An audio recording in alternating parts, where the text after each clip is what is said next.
அஸ்ஸலாமு அலைக்கும். இங்கே பாருங்கள், நம்ம இன்றைக்கி என்ன செய்ய போகிறோன்னா முட்டையும் பெரிய பெரிய இறாவும் போட்டு தொட்டுக்க தான் வைக்க போகிறோம்.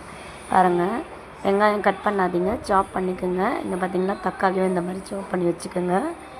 எண்ணெய் ஊற்றிட்டு வெங்காயம், பச்சை மிளகாய் அதை நல்லா கண்ணாடி பதமாக வரணும். கொஞ்சம் உப்பு சேர்த்துக்குங்க.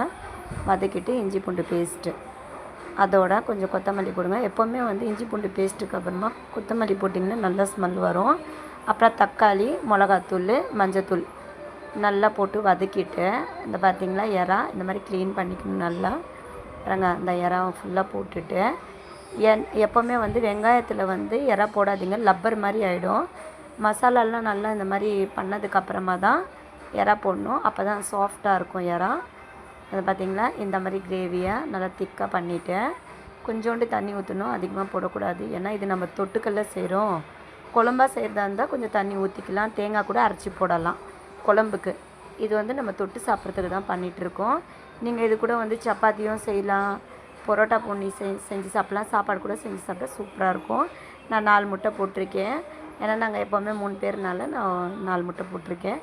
பார்த்திங்களா இந்த மாதிரி கிரேவி அதை பார்த்திங்கன்னா எவ்வளோ சூப்பராக வந்திருக்கு. நான் தேங்காய் போடவே இல்லை. பாருங்கள், தேங்காய் போடுறதுக்கு விருப்பமாக இருக்கிறவங்க தேங்காய் கூட சேர்த்துக்கலாம். நம்ம பாருங்கள் எவ்வளோ சூப்பராக இருக்குது பார்த்திங்களா, கலர்ஃபுல்லாக நல்லா தொட்டுக்க. இது கூட நான் மீன் குழம்பு தான் செஞ்சேன், அடுத்த வீடியோவில் காட்டுறேன். 6வது வீடியோ மீன் குழம்பு நான் செய்கிறது பாருங்கள். அது ரொம்ப ஈஸியாக இருக்கும், 5 நிமிஷத்தில். பிடிச்சிருந்தால் லைக் பண்ணுங்கள், கமெண்ட் பண்ணுங்கள், ஷேர் பண்ணுங்கள், முக்கியமாக சப்போர்ட் பண்ணுங்கள். லைக் யாருமே பண்ண மாட்டேங்க.